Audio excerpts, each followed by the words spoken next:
Oh, God, no. Already. I didn't even get a chance to do an intro. Oh, God, that's awesome. Oh, Wily Blue. I didn't even get a chance to do an intro, y'all. I just got the last rod set out, and I had this one just bow over. That's awesome. It's a good way to start the morning. Heck of a way to start the morning.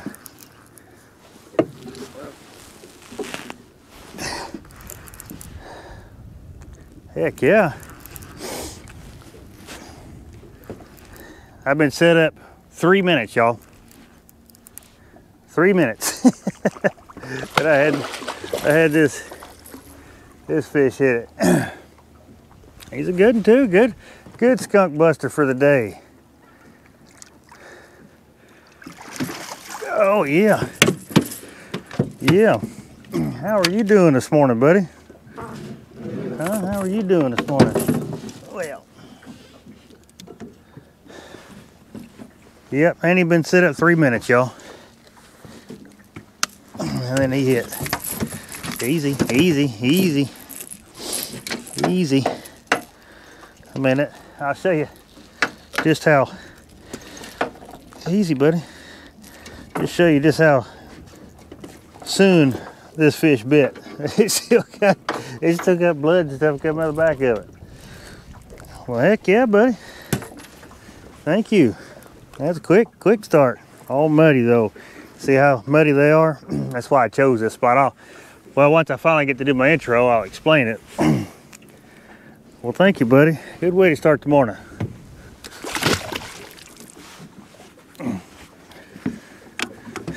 Yeah, that's how fresh that head is. It's still bleeding. Well, good deal. All right, well, get him back out there. See what we can't get into. See what other fish we can't catch.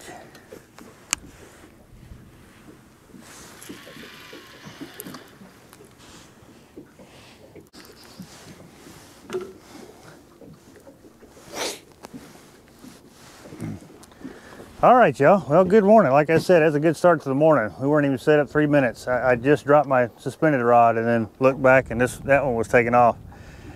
Gonna do something a little bit different today. I'm gonna anchor up a little bit more today. I know I've been dragging quite a bit, and actually before I learned how to drag or even knew what the heck it was, this is what I would always do. I'd come out here and I'd pick a spot and I'd just kind of sit on it. Now this is definitely a spot that I've fished before, and this is also one of the spots that I would sit and I would anchor up at. And basically what it is, I'm letting all that scent, all that goodness just float down in front of that creek mouth there, because they'll come up, because on this side of us here, there's a flat, right? And you can see the riprap, which again, I've talked about in past videos, that pulls the bait. Well, what I have noticed them to do in the past is, they'll stay out because it goes to deeper water out here, but they'll come up and they'll work either inside that creek mouth, or they'll come up on this flat or that flat back there. And so they're just kind of, not quick, but they're, consistently just kind of moving around this area. Then I found years ago that if I just kind of sit here, here I got another spot up that way and maybe a little bit further down, but just kind of get in their face, and that's what has produced a lot of good fish in the past. So we're going to try to do that. We're going to start here, then I'm going to probably move up all the way up to that little point up there. And then if it's real slow, then we'll go to dragging. But I used to do this all the time. I used to sit here and anchor up all the time in this very same spot and would catch the crap out of good fish. But like I said, we were sitting here 3 minutes, got the first fish. So skipjack were very, very plentiful this morning. It took me 15 minutes to catch about 30. When you're catching 2 or 3 of them at a time, it don't take long. So I was like, well, I want to try some shad, because water temps are about 55 degrees now. I wanted to try some shad. I chased a huge ball of shad around. I think I might have to get me a tape net or something, because they were about, I want to say they were good sized gizzards, but I just couldn't catch them. I caught 3 at about 4 or 5 throws on top of them. I think I might have to get me a tape net, because they were in about 20 foot, 22 foot of water. But anyway, I got a couple of them. I got one out on this outside rod, so we'll see what it does. I'm not a big fan of shad. A lot of people like using them this time of year, but I'm just not a big fan of it. I like using skipjack all the way up until, you know, I can start using white bass again. But anyway, so that's it. Like I said, water temp's 50, it was 55 degrees. It's pretty chilly this morning. It's supposed to get warmer today, but we're all supposed to get about 15, 20 mile an hour winds coming out of the south, which is not bad for us because obviously the south wind will be coming from that direction. So we should be pretty good. I just don't know how much of that west is going to be involved where it's going to blow this boat around. So we have to play that one by ear. But yeah, we're going to sit here. We're going to give this a shot. We'll probably sit here about an hour, then I'll move up and just kind of move around this little area right here and just see if we can't catch some, you know, catch a few fish. It's kind of neat to have that one hit right off the bat. He still seemed pretty spunky, so I would imagine them things are, you know, they're still moving around quite a bit. Oops, got a bite on this one. But the anchoring bite, kind of like the suspended bite, is kind of awesome, especially when they grab it and take off with it. It's kind of awesome. So all right, we'll sit back, relax, and see what happens.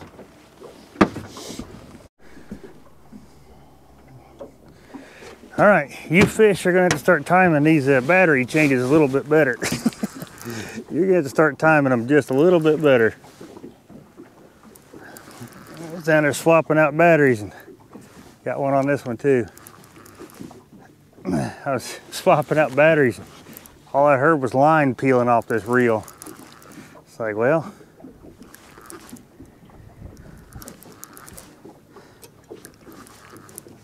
I mean, he smacked the crap out of it.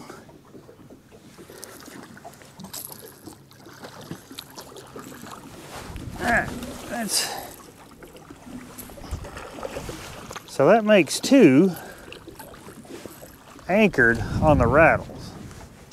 Now, I don't know how that works when we're sitting still. Are these rattles still making noise down here or what? I don't know. Oh God, that's another, I mean another butterball, boy. I mean another one. Right, just like that last one we caught. Said I had one smack this one too. I mean, just another butterball. Look at the belly on that dude. Golly. Yeah, you've definitely been caught before. My Lord, Bubba. But just like I said, just muddy as can be though. About another 10 pounder. Ain't nothing wrong with that. Thank you, sir. Appreciate it. Next time, time them battery changes a little bit better. I was leaning over trying to put the new battery to camera and all I heard was line peeling. I was like, well, I probably ought to get that. Awesome. I mean, on chunks too. I only caught one fish on the head. I've got two of them out there right now, so I'm gonna put another body chunk on.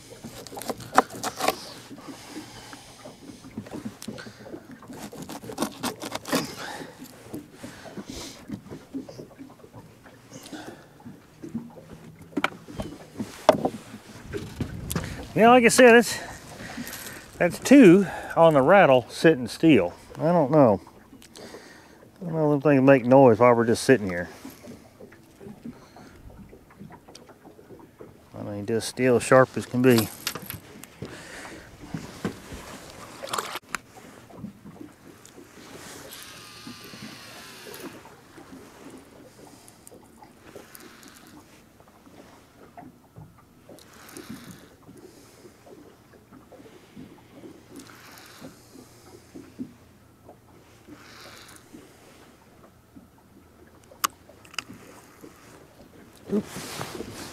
Oh, yeah. All right.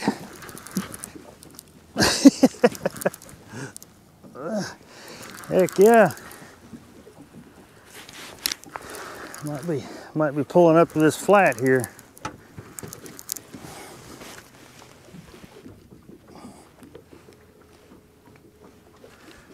So they might be pulling up to this flat. That's what it is right here.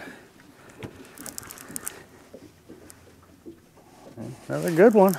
Not a huge one, but not a slouch.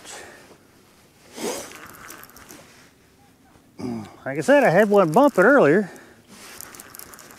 I don't know if that's just little ones moving through. Of course, as a friend of mine once said, you know, action creates action. So there's probably a lot to that. You get them little ones messing with stuff. I mean, just like the last one. I mean, there's nothing wrong with it. They're all about probably 10, 12 pounds. Ain't nothing wrong with that. See how good, well, he's not hooked. Hold on, buddy. Try to work you over here. You ain't hooked all that well.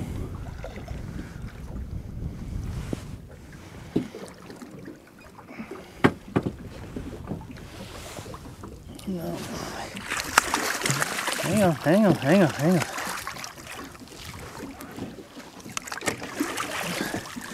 I mean, just like all the rest. Oh, he was hooked good. I don't know what I was looking at. He was hooked really good. I mean, another nice one.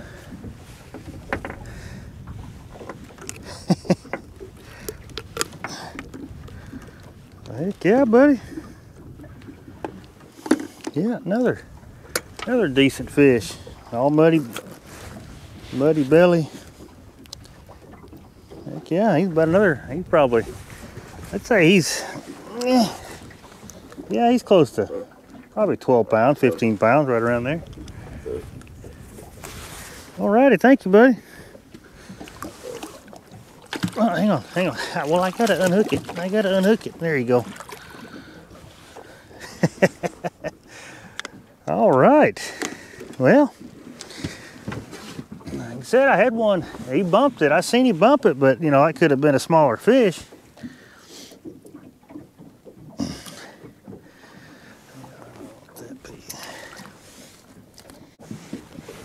But like I was saying,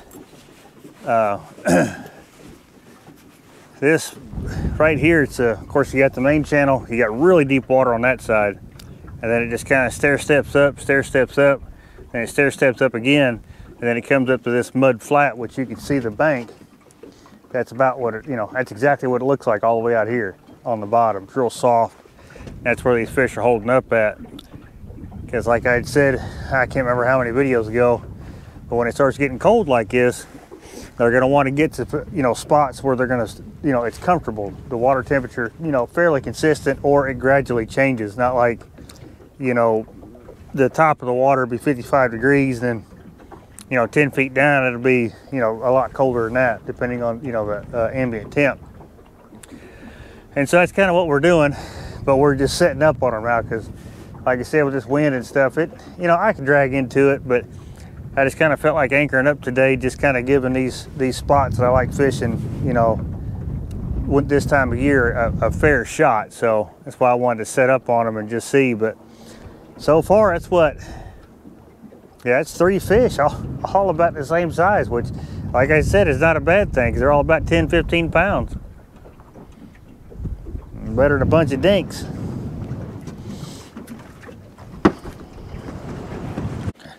All right, we're gonna move up one more time. Like I said, we got about another 100 yards. And we're gonna, well, I say 100 yards, 80 yards. We're gonna set it one more time.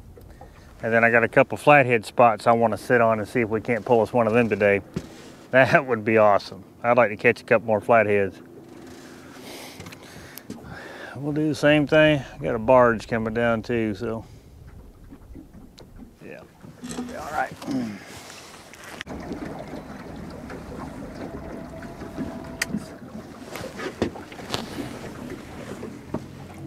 All right, we didn't move too much further, but we moved far enough. Get some bait cut up. Because how the bottom is acting, of course, now we're on the edge of this riprap here, but where that flat is, well, what it's doing is it's actually starting to work its way back out towards the channel. So, because the buoy's right there, and it kind of gets narrow, the channel gets narrow right here. So, I mean, if they're moving up down this channel, which I see fish, you know, I've seen a few fish down there, but nothing that really stuck out. But again, if they're stuck to the mud, you're not going to see them. At least on my graphs, you're not going to see them if they're stuck in the mud. So hopefully we'll bring a couple of them up.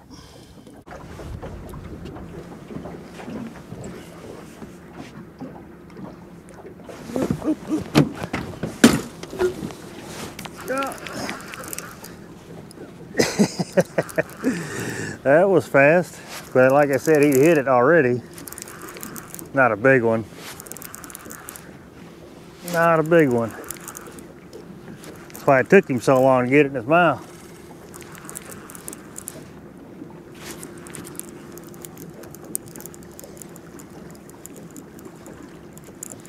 But it is not a channel cat, so that's always a good thing. Get out of that grip stop.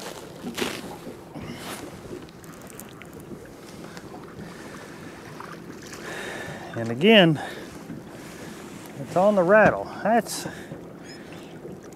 don't know if that makes any sense. Catching fish on a rattle while we're sitting still. So it must somehow, some way, just keep making noise while it's in the water. Just sitting there. I hear you, buddy.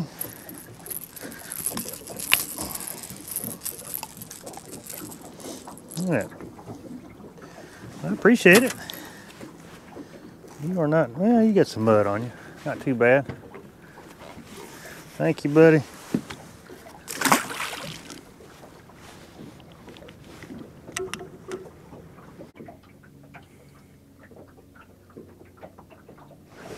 God.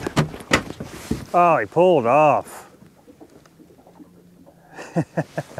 He pulled off. No way.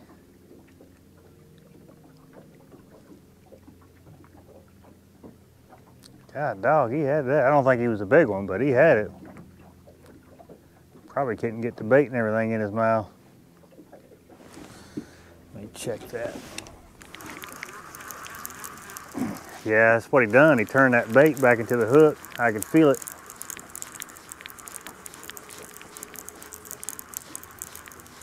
He sure did. That's why you miss a lot of fish, because even though I had it, I had it hooked at an angle, he still was able to knock it back, where it hooked back into the bait instead of hooking into him. Because if you hook it, which, I'm obviously not the only one that does this, but if you come in at an angle,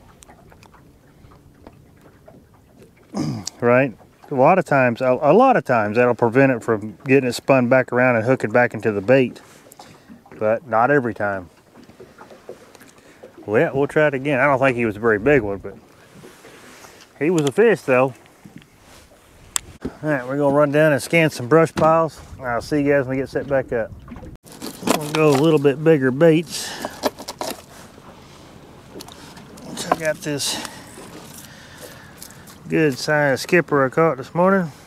I'm gonna cut that one up. I'll go on my favorite straight behind the boat.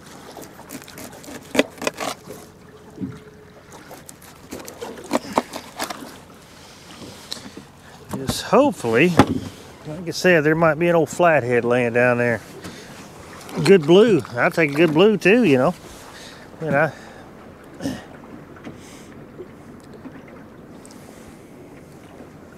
Just trying to see how much current this old barge is going to push.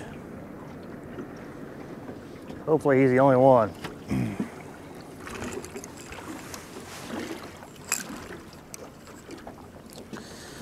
Let's get some baits out there. I'm going to try to keep everything somewhat close together, because I want to concentrate everything in front of that tree down there. It's a big tree. I pulled some fish out of it. Just haven't, because when I'm dragging, I'm a little bit further out, because this is just snag central the closer you get to the bank. So I want to try to sit up on the front of this tree and see what happens. Well, all right, y'all. I'm gonna go ahead and close this one out. Wanted to come out here today and do some anchoring. I keep saying anchoring, spot locking, same thing, I guess. Because I haven't done it in a while, and I wanted to kind of pinpoint some of these spots that I've been catching fish on while dragging. The other reason is I've got a trip planned for next week, and I got a feeling we're going to be doing a lot of anchoring, so I had to get back and familiarize myself on how to do this stuff. But anyway, it wasn't a bad day. I mean, every spot that I went to, I caught fish except for this one. I really thought that I got here early enough, but I don't think I did. It's midday, it's noon, it's almost 1 o'clock right now, so I got to get heading back to the house. But man, I'll tell you what, I've caught some good fish out of this tree. Like I said, I'm probably here at the wrong time of day, so we'll definitely have to give this a shot again. Because the last time I fished it, of course, I was suspended over top of it, and I did have one fish take me. I mean, it was a good takedown, so I don't know, but got me wrapped up in the tree and I had to break off. But yeah, man, every spot we went to today, we caught a fish. The first few this morning were really decent fish. I mean, they weren't dinks, you know, but they were fun to catch. But again, you know, fishing like this, I mean, you know, you're not going to catch near as many fish as if you would if you was dragging. But if you do come across the right spot where there's quite a few of them hanging out at, you know, because of bait or area or current break or, you know, whatever the case may be, you know, you can load up on, you know, a good dozen or so, because I've done it. But yeah, like I said, we did pretty good. Bait was pretty easy. I just sure wish I could catch some shad, man. But I'm gonna have to, I think, like I said earlier in this video, I'm gonna have to get a different net. Definitely get a tape net, because when I'm throwing, you know, trying to get them when they're 20, 25, 30 feet down, I think my net's just, you know, I think it's just closing up as it gets there. I caught three good-sized gizzard shad today, but I didn't get bit on either one of them. So that's kind of my thing, is I can't, or I haven't been able to catch fish on shad in a long time. That's why I always stick to skipjack. When they stop hitting the skipjack, then I'll go back to, you know, white bass or, you know, bluegill or something. But yeah, all in all, it was a fun day. I mean, I'm glad I came out here. Beautiful day. That was the best thing about it, because I thought for sure, because they said it was supposed to be really windy, which it did. The wind picked up pretty good there for a little bit, but other than that, it wasn't too bad. We had just enough current to where, you know, the trolling motor held me in my drift sock, you know, kept the boat from swaying back and forth. So it all worked out pretty good. But like always, I appreciate you guys watching this one, and I'll catch you on the next one.